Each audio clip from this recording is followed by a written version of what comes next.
السلام علیکم ورحمۃ اللہ وبرکاتہ۔ عزیز طلباء و طالبات، جماعت دہم کی 7ویں غزل جس کے شاعر ظفر گورکھپوری ہیں، اس کی تشریح انشاءاللہ ہم دیکھیں گے۔ پہلا شعر مطلع آپ کے سامنے ہے۔ بدن کجلا گیا تو دل کی تابانی سے نکلوں گا، میں سورج بن کے ایک دن اپنی پیشانی سے نکلوں گا۔ اس میں استعارے کا استعمال کیا شاعر نے، سورج، میں سورج بن کے، اپنے آپ کو سورج کہا۔ تو اگر کسی چیز کو براہ راست دوسری چیز سے تشبیہ دے دی جائے تو اسے استعارہ کہا جاتا ہے، تو اس میں استعارہ استعمال کیا گیا ہے۔ شاعر نے اپنے آپ کو سورج کہا ہے۔ کجلانا، بے رونق ہو جانا، تابانی، چمک، روشنی۔ تو شاعر نے شعر میں یہ کہنے کی کوشش کی ہے کہ اگر میرا بدن بے رونق بھی ہو گیا تو کوئی پرواہ کی بات نہیں ہے، اس لیے کہ میرا دل روشن ہے اور میں اپنے دل کی روشنی اور تابانی اور چمک کی وجہ سے دوبارہ نکلوں گا۔ اگر میرا بدن بے رونق بھی ہو گیا تو میں اپنے دل کی روشنی اور چمک کی وجہ سے دوبارہ نکلوں گا، دوبارہ رونق حاصل کروں گا، اور ایسی رونق حاصل کروں گا کہ میں سورج بن کے ایک دن اپنی پیشانی سے نکلوں گا، دل کی تابانی اور اس کی روشنی اور چمک کی وجہ سے ایسی روشنی بن جاؤں گا کہ سورج کی طرح ہو جاؤں گا، اور سورج بن کے ایک دن اپنی پیشانی سے طلوع ہوں گا، ایک دن اپنی پیشانی سے نکلوں گا۔ سورج نہ صرف یہ کہ بذات خود روشن ہے بلکہ دوسروں کو بھی روشن کرتا ہے۔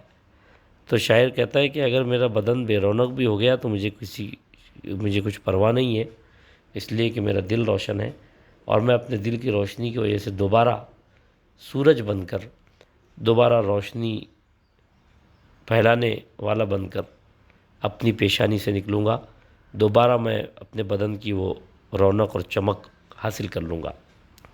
اور نہ صرف میرا بدن روشن ہوگا، میری پیشانی روشن ہوگی، بلکہ میں دوسروں کو بھی روشنی پہنچاؤں گا۔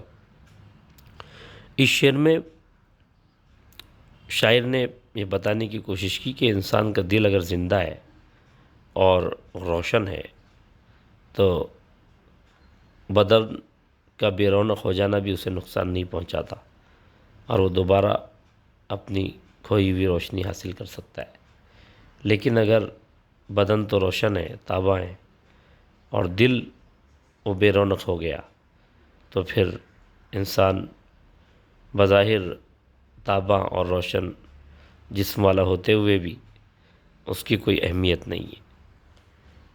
دوسرا شعر ہم دیکھتے ہیں۔ نظر آ جاؤں گا میں آنسوؤں میں جب بھی رو گے، مجھے مٹی کیا تم نے تو میں پانی سے نکلوں گا۔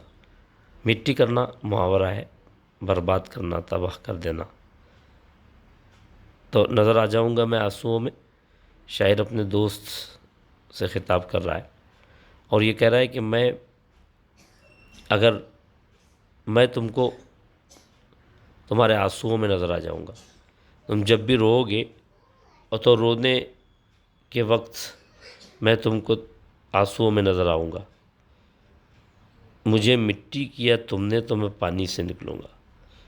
اور یاد رکھیے، اپنے دوست سے کہہ رہا ہے کہ یاد رکھیے، اگر تم نے مجھ کو برباد کرنے کی کوشش کی، میرے ساتھ بے وفائی کا معاملہ کیا، تو میں بھی آسانی سے پیچھا چھوڑنے والا نہیں ہوں، میں بھی تمہاری یادوں میں شامل ہو جاؤں گا، اور تم کو بھی رونا پڑے گا۔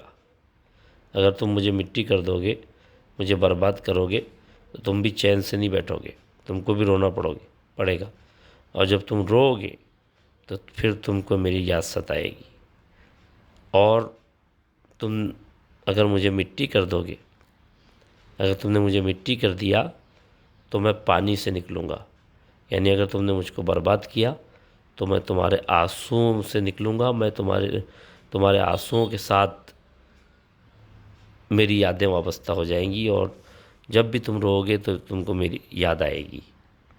تو مٹی اور پانی صنعت تضاد کا استعمال کیا ہے شاعر نے، اور اپنے دوست کو گویا تنبیہ کی ہے کہ مجھ سے بے وفائی کرنے کی کوشش مت کرنا، اور اگر ایسا ہوا تو میں بھی آسانی سے پیچھا نہیں چھوڑوں گا، بلکہ میں آنسوؤں میں بھی تم کو نظر آ جاؤں گا۔ اگر مجھ کو مٹی کیا تو میں پانی سے نکلوں گا، تم نے مجھ کو برباد کر دیا تو میں تمہارے آنسوؤں میں شامل ہو جاؤں گا، یعنی ہر وقت تم کو میری یاد ستائے گی۔ یہ بھی بڑا خوبصورت شعر اس غزل کا۔ میں ایسا خوبصورت رنگ ہوں دیوار کا اپنی، اگر نکلا تو گھر والوں کی نادانی سے نکلوں گا۔ یہ بھی استعارے کا شعر ہے۔ شاعر نے اپنے آپ کو دیوار کا خوبصورت رنگ کہا ہے۔ اگر کتنی ہی بڑی عمارت ہو اور اس میں رنگ و روغن نہ ہو، رنگ نہ ہو، خوبصورت رنگ نہ ہو، تو وہ عمارت پرکشش نہیں معلوم ہوتی، خوبصورت نہیں معلوم ہوتی۔ تو گھر کی رونق اس کے در و دیوار کی رونق سے ہے اور رنگ و روغن سے ہے۔ تو شاعر کہتا ہے کہ میں اپنی دیوار کا ایک خوبصورت رنگ ہوں۔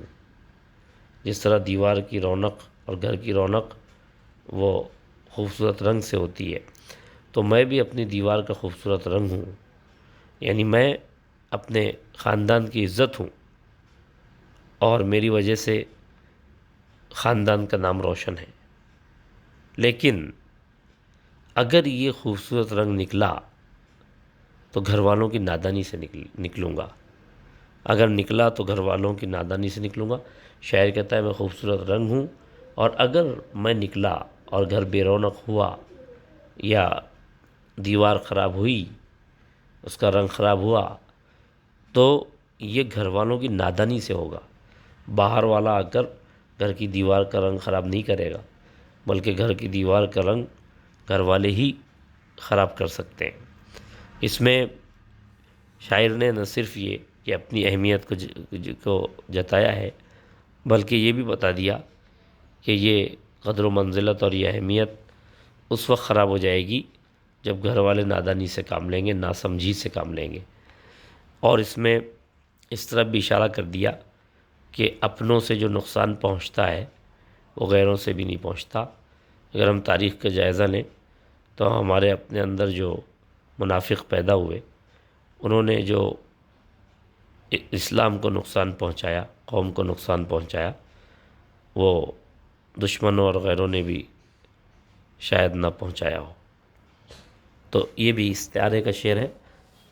بڑے خوبصورت انداز میں شاعر نے نہ صرف یہ کہ اپنی اہمیت کو ظاہر کیا ہے، بلکہ یہ بھی بتا دیا کہ یہ تمام یہ جو اہمیت ہے یہ گھر والوں کی وجہ سے، اگر گھر والے نادانی سے کام لیں گے تو یہ میری یہ اہمیت ختم ہو جائے گی، اور اس کی ذمہ داری گھر والوں پر ہوگی۔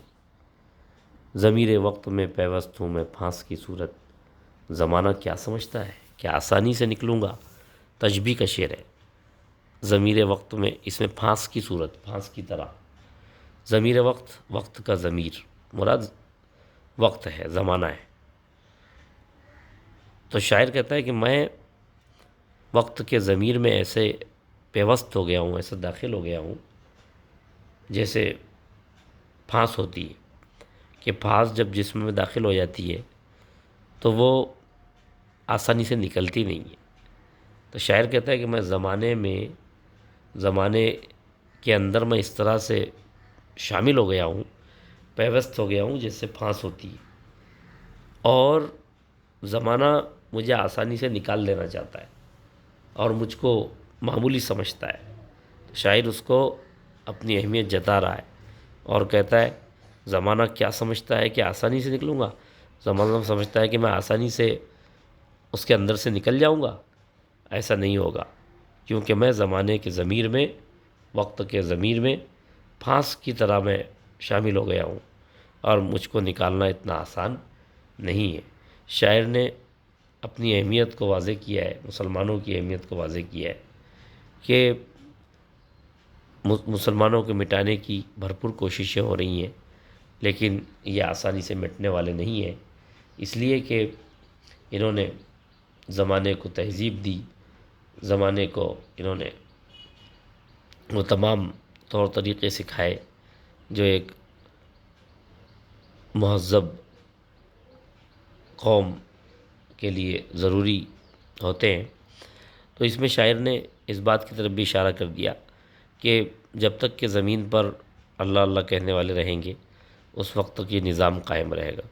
گویا اپنی مسلمانوں کی اہمیت بتائی کہ زمانہ یہ سمجھ رہا ہے کہ وہ آسانی سے مسلمانوں کو اپنے اندر سے نکال دے گا، حالانکہ ایسا ہونے والا نہیں ہے، کیونکہ شاعر کہتا ہے کہ میں پھانس کی صورت وقت کے ضمیر میں داخل ہو گیا ہوں، پھانس کی طرح وقت کے ضمیر میں پیوست ہو گیا ہوں، اور میرا نکالنا اتنا آسان نہیں ہے جتنا زمانہ سمجھ رہا ہے۔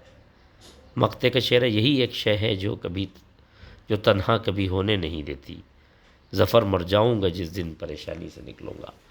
اس میں شے، چیز، تنہا، اکیلا، شاعر کہتا ہے کہ ایک چیز ایسی ہے جو مجھے کبھی بھی اکیلا نہیں ہونے دیتی، ہمیشہ میرے ساتھ رہتی ہے، اور شاعر کہتا ہے کہ جس دن وہ میرا ساتھ چھوڑ دے گی اس دن میں بھی زندہ نہیں رہ سکوں گا، اور وہ چیز کون سی ہے؟ پریشانی۔ شاعر کہتا ہے ظفر مر جاؤں گا جس دن پریشانی سے نکلوں گا، اے ظفر جس دن میں پریشانی سے نکل جاؤں گا، جس وقت مجھ کو مصیبت سے چھٹکارا مل جائے گا اور میں تنہا ہو جاؤں گا، اس وقت میں زندہ بھی نہیں بچوں گا۔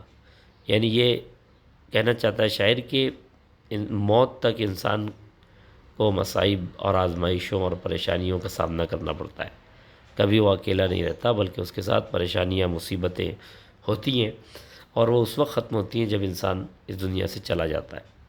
تو بڑے خوبصورت انداز میں شاعر نے اس بات کو پیش کیا کہ غم اور پریشانیوں کا تعلق انسان کی زندگی سے ہے اور اس دنیاوی زندگی سے ہے۔ جیسے ہی وہ مر جائے گا تو وہ پریشانی اس کی ختم ہوگی، یعنی اس کو مصیبتوں سے چھٹکارا ملے گا، اس لیے کہ جنت میں کوئی غم اور پریشانی نہیں ہوگی انسان کو، یہ دنیا ہی کے ساتھ لگی ہوئی ہے۔ تو یہ مقطع کا شعر تھا، امید ہے آپ کو غزل سمجھ میں آئی ہوگی۔ بہت بہت شکریہ، السلام علیکم ورحمۃ اللہ وبرکاتہ۔